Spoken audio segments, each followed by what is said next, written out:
Firstly, good morning, everyone. Very happy to be here at ATxEnterprise and have a chance to see so many familiar faces and partners here this morning. Today, I'd like to talk about the next bound of supporting our enterprises in their digitalization journey. Well, it's not going to be a earth-shattering revelation to any one of you that digitalization and digital technology is increasingly playing a very important role in our economy, in our industries, in our enterprises, and making a difference in our workplace. In fact, we've been working on this for many years with many partners. And thanks to support from the SMEs, the enterprises, our technology partners, the digital economy in Singapore is growing, is vibrant. We are nestled in one of the fastest growing regions in the world, Southeast Asia. The internet economy is growing, and actually it's estimated to be about $100 billion last year in revenue. And the digital economy is impacting almost any industry. I was on the way here this morning on the radio. I heard someone make a comment on a radio channel. If your job entails holding a phone or touching a keyboard, your job is going to be disrupted and transformed by technology, including AI and Gen AI. And it's true for Singapore. And 17% of our GDP is contributed by our digital economy. It creates good jobs, good opportunities, and all the more so critical for Singapore, an open economy that doesn't have oil in the ground, rare earth minerals under our heel, but really depends on innovation, hard work, and staying relevant to the global economy. And we are building on strong foundations in terms of supporting our economy, our industries, and our companies in using technology. This work didn't just start with the buzzwords of AI or Gen AI. In fact, it's multi-decades in the making. Hard work started many years ago, from our very first plans to computerize the civil service, to bring technology in the workplace, putting in place infrastructure like the fiber to every home in Singapore. That's more than 10 years ago, and having a plan, a vision of how to use technology, starting the very first plan in 1996, the National IT Plan. So it's more than 30 years in the making. And we have made good progress in terms of supporting our enterprises, our industries, our businesses in using technology. Over the years, 9 in 10 SMEs adopt at least one digital technology. And one area which I always encourage Singaporeans and guests from overseas to Singapore to see how technology is being used pervasively in the economy is actually go all the way to the ground. And where else to go? But in Singapore, we are very proud of our makan, our food, right? Where the local cuisines are, where the best chicken rice are. Go down to a hawker center, food centers. And over the years, you've seen a change. More than 50% of our hawkers are already adopting technology, offering e-payments, using especially newer generation hawkers as food stores. So it's not just about using technology at the big enterprises, medium-sized SMEs, but all the way to the ground, our hawkers, our food centers, our heartland shops are adopting technology. COVID-19 helped to give this a boost. Globally, we are ranked third in terms of digital competitiveness in the last ranking by IMD. But lots more to be done. We've invested in many years, seen good progress, but the world is changing around us, not just in terms of technological advances, but business opportunities, growth, and much more can be done to support our industries and enterprises. How to help them to make full use, better use of emerging technologies like generative AI. How are we supporting our SMEs who have started their digitalization journey to go deeper, to go further, to make full use of the capabilities that they have invested in over the last few years? And how do we close the gaps between SMEs and larger enterprises, which has more resources and more ability to take risk and experiment technology? How do we close the gap for SMEs who have the ambition to do so? And most importantly, how are we upskilling our workers to make full use of the advances and opportunities in the workplace?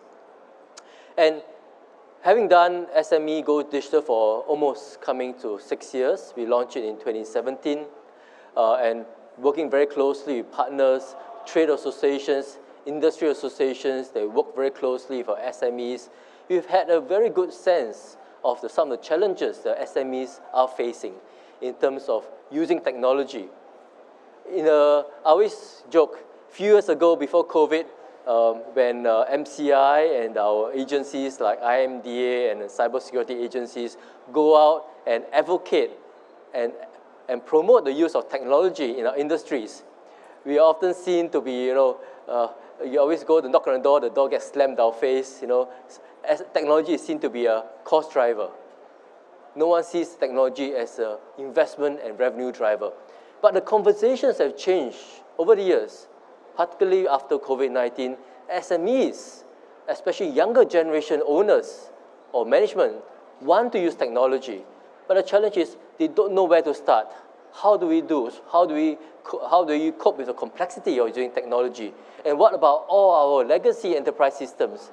How do we transition out from it? How do we make better use of our investment in technology? This is the kind of conversations that we've seen more recently in the last couple of years. So we are building on a very good foundation of different schemes that we put in place over the years through SMEs Go Digital, CTO as a Service, CISO as a Service, etc. And where do we go from here? And really, this is the heart of the Digital Enterprise Blueprint, answering these questions, charting the way forward. And as we think about the next phase of digitalization, I think some things don't change. Yes, technology change, how we want to do things might have to change, but I think there are some fundamentals we recognize shouldn't change. And one of the fundamentals is this is not technology for the sake of technology. It's not having the fanciest, the most expensive technology in your enterprise ecosystem so you can brag about it. Technology serves a purpose, especially more so for enterprises, have pressing business problems, make a difference. How does it make things better for me?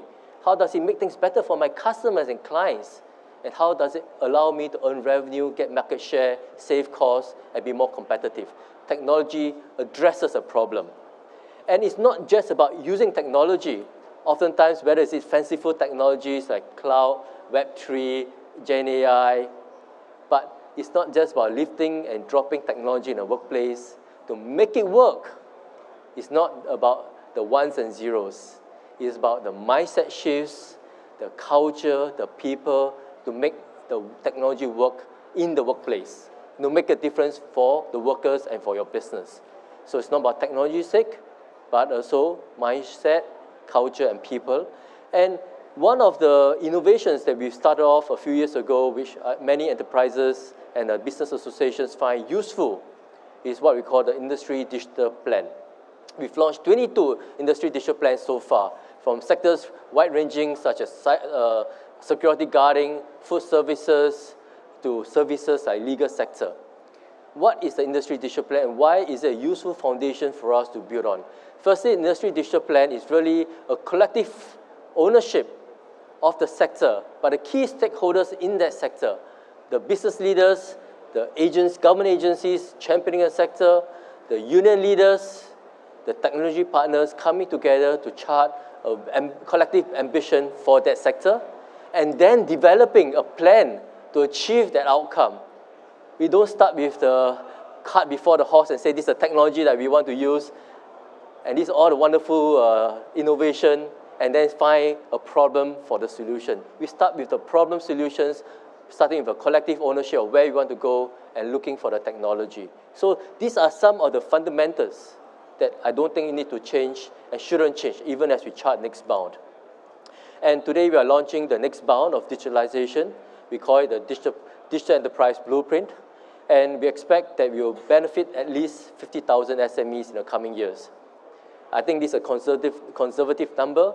Since SMEs Go Digital started, we've benefited almost 100,000 SMEs over the last few years.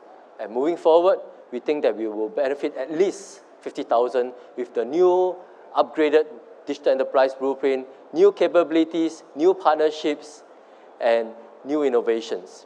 Let me just talk about the 4 focus areas of the DEB. The first is supporting our enterprises to be smarter, especially using artificial intelligence. Secondly, is supporting our enterprises to scale faster, to seize the burgeoning opportunities, especially in the region.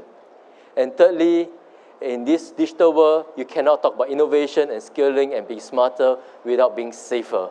You don't want to be an enterprise that's riding the wave of digitalization, but once you are hit by a cybersecurity event or incident, you cannot recover.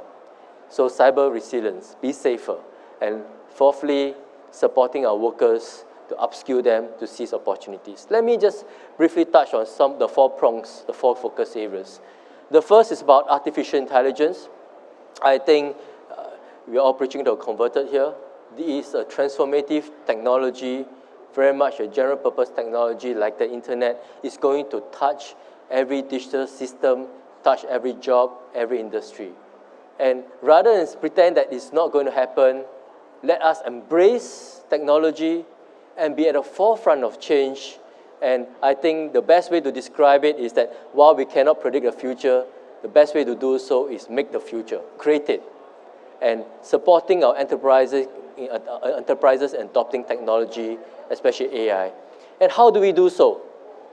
We do so in a few prongs. One, at a broad base, we have about more than 200,000 SMEs in Singapore. How do we support all of them?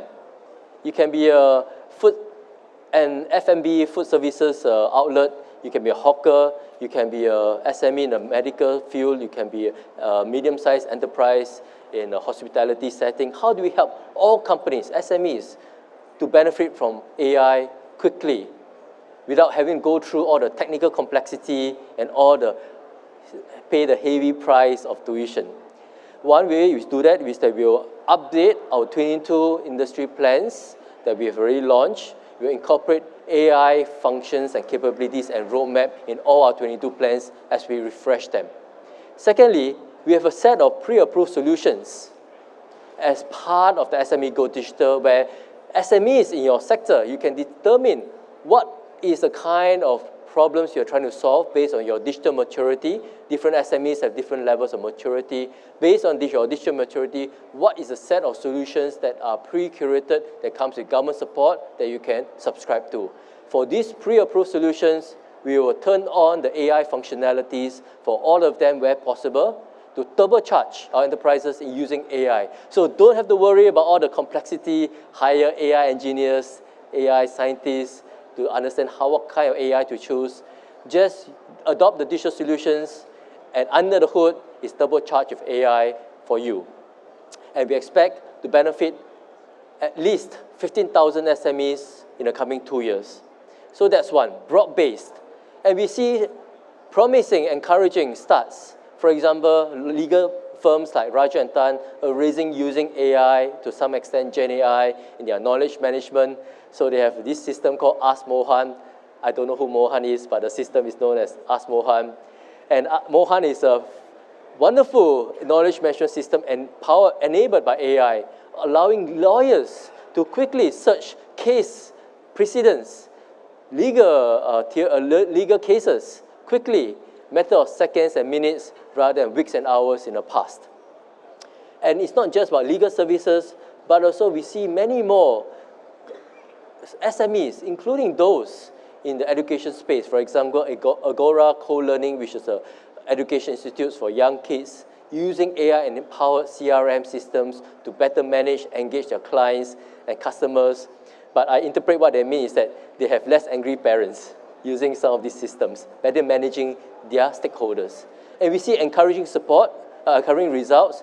20% of our SME Go Digital solutions are already AI-enabled, as some examples shown. We will make sure that we empower all of them in the coming years. But it's not just about broad-based support. We are also encouraging innovation at the cutting edge. SMEs who want to bespoke or develop their AI solutions to solve their problems, perhaps unique situations that they face, or to create IP, which they believe can be able to replicate and scale up and use to solve similar problems elsewhere in industry and elsewhere in the world. So how are we supporting those digitally advanced SMEs who they have blue ocean thinking, create new innovation? Well, there are two things we are doing as part of the Digital Enterprise Blueprint. First, we are pairing them up with tech leaders like Microsoft, like Amazon Web Services, and many others to support what we call the Gen AI for Digital Leaders program run by IMDA.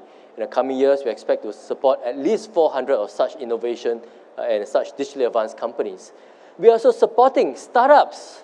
I'm very glad to share later today that we will release that NVIDIA and Tribe and Digital Industry Singapore will be launching an initiative, an incubation for AI startups with $3 billion as a seed funding for this AI incubation. So we are supporting innovation, not just at a startup level, but also for more digitally advanced enterprises who want to break new grounds and innovate.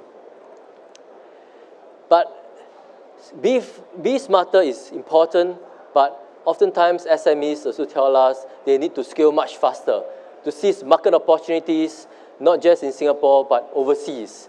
How can they scale? For example, one bubble tea shop, and I have a successful recipe, successful format, I want to 10 bubble tea shops in the coming years. Not so easy to scale when you have legacy enterprise systems, when your patchwork of your systems are patchwork over time. And it's much more so for small enterprises without a very large IT team managing many of these complexities. So what do we do? Well, what we'll intend to do is, as part of the industry digital plans, IDPs, we'll have more integrated solutions within those plans. So SMEs adopting many of the solutions, pre-approved solutions, have the assurance that over time, as they adopt more and larger suite of digital solutions, those solutions talk to each other, interoperate, and can scale much faster as the enterprises scale their businesses. Where such integrated solutions are not available on the market, and it could well be so, because certain industry sectors may have their own unique problem statements, unique needs, what we will do, we will catalyze development of such integrated solutions through the Advanced Digital Solutions Scheme, or ADS scheme. Together with the sector leads, with the IDP partners, we will throw out a problem statement and we welcome industry to propose innovations that solve these problems and to create integrated digital solutions. And if it works, we will move them in the pre-approved scheme so that mass market can adopt these solutions. So we have more integrated solutions to support our SMEs in scaling and their ambitions. And lastly, for the technologically inclined audience here, we will require more and more of SME Go digital solutions to be cloud native in architecture, so it's scalable, secure, and able to deploy much more easily. And I spoke about some of the examples. Yesterday, I was having bubble tea, enjoying my mango pomelo sago yesterday, wonderful. I was speaking to the owner here. Second gen was in a very different traditional business, but want to have a bubble tea F&B business, doing very well. Very nice, long crowd. But how are they going to scale? And realize that they have stovepipe solutions, they can't scale, they have to do manual entries, they do a lot of reconciliation of errors. So with integrated digital solutions that we launched last year under the food services, food retail, IDP, they were able to scale. Happy to announce that they'll be scaling up their bubble tea beyond just yesterday at Jam in Jurong, but elsewhere in Singapore to enjoy their bubble tea, especially brought over from Taichung, Taiwan. Let me just talk about a third focus area. I talk about be smarter, scale faster, and it's a very important area how to be safer. Based on CSA, Cybersecurity Agency's report last year, they came out, they did a survey and came out some of the results. It's actually very surprising. 8 in 10 of our SMEs were impacted by cyber incidents. That's very high, 80%. And those are declared. Many other 20% maybe got impacted, but no, paiseh to say, 8 in 10 enterprises were impacted by cybersecurity incidents. SMEs, I always tell the tauques and the industry partners, you might not be the target, but could be the collateral damage. When ransomware is in the wild, you never know where they will hit. and you might be one of the victims. And of each 8 in 10, almost all of them suffered some business loss, reputation loss, loss of customer data, or ransomware attack, data get locked, unable to unlock their data, may have to pay off some of the ransom, unfortunately. And we did a survey, actually very low levels of cyber hygiene. Only one in 3 of them adopted at least 3 out of 5 of the very basic cyber essential aspects that CSA has put out. So the level of cyber hygiene among enterprises is very low. And when you ask them why are we not doing more, many of the SMEs say, yes, I'd like to do more, but hopefully not so expensive, not so costly, but I also don't know where to start, and I don't have the competence to get started. So what are we doing? Well, I will describe our approach in 2 ways. One is about stronger locks, and second about safer streets. Why stronger locks? Well, it's no different from the physical analog world.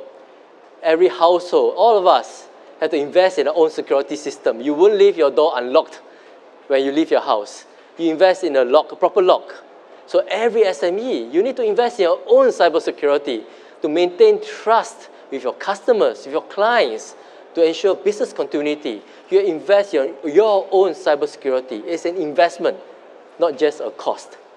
And we are doing we're doing many things to support our SMEs. For example, having a cyber essential is cyber trust marks to tell SMEs a checklist on what you need to do. Even CISO as service. So if you're not sure what to do, there are consultants that we help to subsidize to tell you what to do. It's like a healthier SG health plan. But beyond that, we are also raising the standards of the digital solutions, because SMEs will tell us, I adopt the digital solutions. I don't know how cyber secure the solutions are. And some things are beyond my control. And I accept it. So as part of the stronger locks, we are also uplifting the cybersecurity standards of our digital solution providers. One, by setting standards for them as part of pre-approved solutions, but also working very closely with our cloud service providers to uplift standards of their ISVs or of their tech ecosystem. So that's on stronger locks. But at the same time, we acknowledge, even like in the physical world, we can have the best locks, best security systems, but it may not help much if you're staying in a very dangerous neighborhood where crime is rife. So how are we making sure in a digital world we have safer streets, safer estates, safer digital operating environment for SMEs? And we are working CSA is very closely with partners to do so. One, by uplifting like the cyber security standards of every sector. As part of our refresh IDPs, we will look at how we consider to embed cybersecurity considerations more deeply in our industry digital plans. But CSA is also working sector by sector, especially for the high-risk sectors, to how to uplift cybersecurity posture at the entire sector. One good example is what we are doing in healthcare. And it's a sector that we all know holds very sensitive personal information of their patients. And it's not so easy in Singapore, and I think I look around the world, quite likewise in many other parts of the world, is multiple providers of healthcare services. It's not just one provider, not one government agency providing your healthcare. You have general practitioners, you have doctors in the specialist clinics, you have different geographical distribution of these clinics, and you want to have a system that allows data to flow, means that every endpoint of your GP is an endpoint that could be vulnerable. So how do we uplift standards across the board? And that's where CSA is working together with the Ministry of Health as we roll out the National Electronic Health Record System, NEHR. How are we uplifting standards, not just at the core systems, but across the entire healthcare sector, including at the endpoints. And we are working with partners, for example, like Parkway Shenton, to level up the cybersecurity of their hospital, as well as their general practitioners across the board. Just one example, but this is a mindset shift we have to think about, not just at the enterprise level of stronger locks, but at the entire sector level in terms of safer streets. I will briefly touch on the last focus area because I think this is something that's actually quite intuitive. Someone wise once told me, the surest way to lose money is to gamble. to go to the casino and gamble. Surest way to lose money. The fastest way to lose money is to invest in technology that you don't know about. It's a buzzword, I invest in technology, the fastest way to lose money. But I add on, the stupidest way to lose money is that having invested in a technology, you don't train your staff how to use it effectively. So please don't be stupid. You have made investments in this, heavy investments, but you yield good results, but you have to train your workers, engage them, reskill them, uptool them to effectively use the technology investment that you have put in place in your business ecosystem. And how are we doing so? Well, there are two things we are focused on in the DEP. First is the general workforce. How are we supporting the general workforce? As part of the industry digital plan, as we work out a roadmap on digitalization for every sector with the key 6 stakeholders, one of the most important stakeholders in the transformation journey are the people, the workers themselves. And as part of this industry digital plan or roadmap, we will have, as part of it, a digital skills training roadmap where companies, when they choose the solutions to adopt, it comes with the set of recommended training for your workers. What are the skill sets to learn, and what are the training providers that you can tap on, and what are the government grants that you can avail yourself to. So please make full use of this digital skills training roadmap. It's not just about adopting a digital solution, but please train your workers on how best to use these digital solutions. Choose a training provider wisely, and there's government support for you to do so. So that's the first thing we are doing. And we are tied more closely with our partners, whether NTUC, E2I, for example, or SkillsFuture Singapore, different agencies coming together on this collective effort. The second thing we are doing is really about making sure there's enough tech talent, tech professionals in this ecosystem to support all the things we want to do, whether in terms of innovating tech, deploying tech, or just operating and maintaining systems. We need tech professionals. It's a global shortage. Over the last 5 years, we've created and have extra 50,000 new jobs, from about 155,000 tech professionals a few years ago to more than 200,000 today. And we still have vacancies. At any one point in time, probably 10,000 vacancies in the market. How are we supporting our enterprises in this regard? There are two things, there are two aspects. One is about retooling and reskilling our existing 200,000 IT professionals to pick on new skills, whether it's about cloud, whether about mobility, new ways of developing software or AI. We are retooling and reskilling our tech professionals under our TESA program, and we are aim to reskill at least 18,000 of them in the coming years with all these in-demand skills. But reskilling and retooling is necessary but not sufficient. We need a pipeline of new talent coming in, especially emerging technology AI. Earlier we committed, we will train 15,000 AI professionals over the coming years. So retooling, reskilling existing workforce in terms of tech professionals, but also creating new pathways with in-demand skills in emerging technology areas. I'm actually very heartened. Actually, it's not just about programs, and when it comes to manpower, it's not just about programs and initiatives. It's about making a difference in somebody's lives, and knowing that someone has successfully walked that journey using the initiatives that we have rolled out. And I was very heartened to have seen two individuals. One is Christopher. You would never have guessed Christopher wasn't trained in technology, wasn't even trained in STEM, engineering and mathematics and science and technology. He was an optometrist, looking at eyesight and glasses. And for 15 years, but he decided to take a plunge, has interest in technology, think that this is a good opportunity for him. Took the plunge, went through one of the programs under TESA, and now he's reskilled as a cloud and software engineer and meaningfully deployed in developing technology and deploying technology. And Hiker, for example, it's not just about looking at a person at where their starting point is, but also working the journey with them. So Hiker graduated from ITE and went through higher NITEC, Polytechnic, supported by his employer, doing work-study program, and now studying cybersecurity management at UNISIM. From IT graduate in good jobs, groomed along the way, supported by his employer, now doing a degree in cybersecurity. And this is an important shift that we're making. It's not just about looking at academic qualifications only, but looking at skills, hiring someone for the job, because he can do the job regardless of which piece of paper he's holding. And in a job, retooling and reskilling them so they can get better pay, better opportunities, as long as they're willing to work hard for them.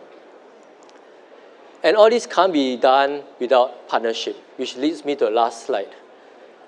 I'm actually very heartened that we've gone through a process of developing the digital enterprise blueprint. We've consulted widely, engaged widely with industry players, with members of the public, and we had a very enthusiastic and positive responses about what we can do.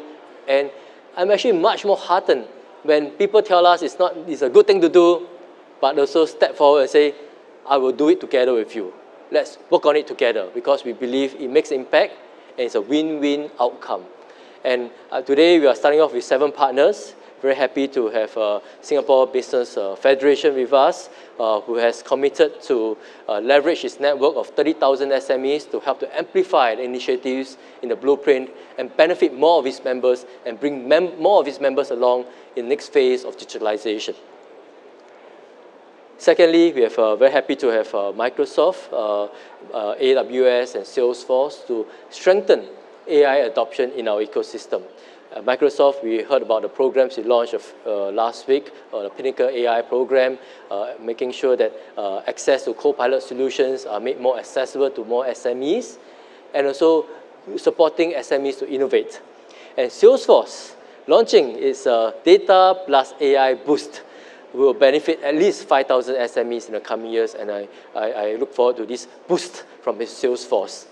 And together with Microsoft and AWS, we are supporting the Gen AI for Digital Leaders program, of supporting more than 400 of them to innovate and create solutions that works for them, but that be scaled up to the wider industry and beyond.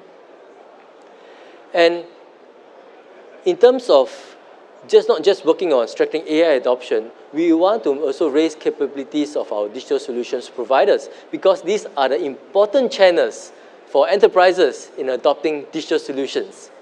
And I'm very heartened to have AWS and Microsoft work together with us to better equip their ecosystem of solution providers riding on their platform to have new capabilities in AI, Gen AI, to be more cyber secure, and to reach out to more enterprises and have more opportunities to grow their business. It's a win-win outcome.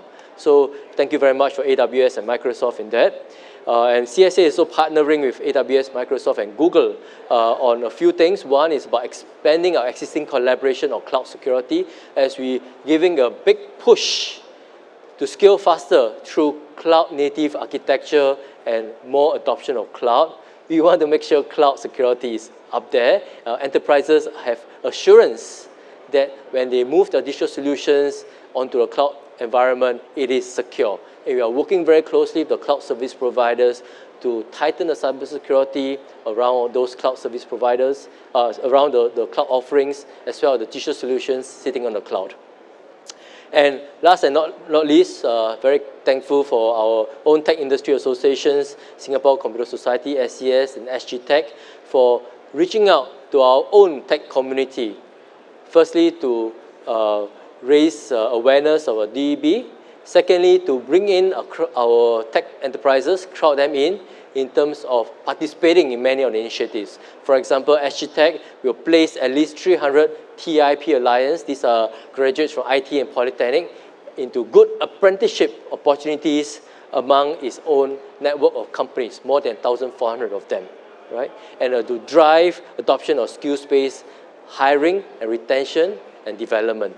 And SCS, very happy that they are expanding the outreach to non-ICT sectors. So it's not just at the government-to-government level, but industry association to industry association level, reaching out to non-tech sectors to bring everyone along, whether it's in manufacturing federation or the accountants or legal services. We want to uplift everyone. And SCS is playing its part to bring the rest of its brother industry associations along.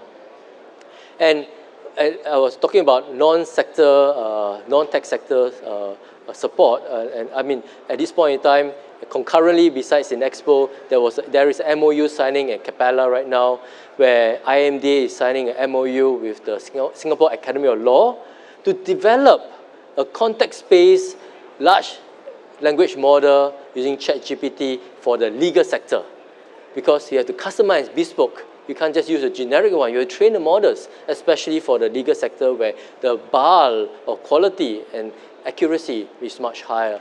So it's about not just supporting our own sector, but we are reaching out to bring every sector along, both at the government to government level, but also the industry association to industry association level. So welcome more partners to join us as we embark on next phase of digitalization. We're launching the DEB today, but it's certainly not the end of a journey. It's the start of the next chapter. Much more work to be done as we equip our enterprises to be smarter, safer, scale faster, and upskill our workers, creating better jobs, better opportunities, and better outcomes for our economy. So thank you very much, and welcome more partners. Thank you.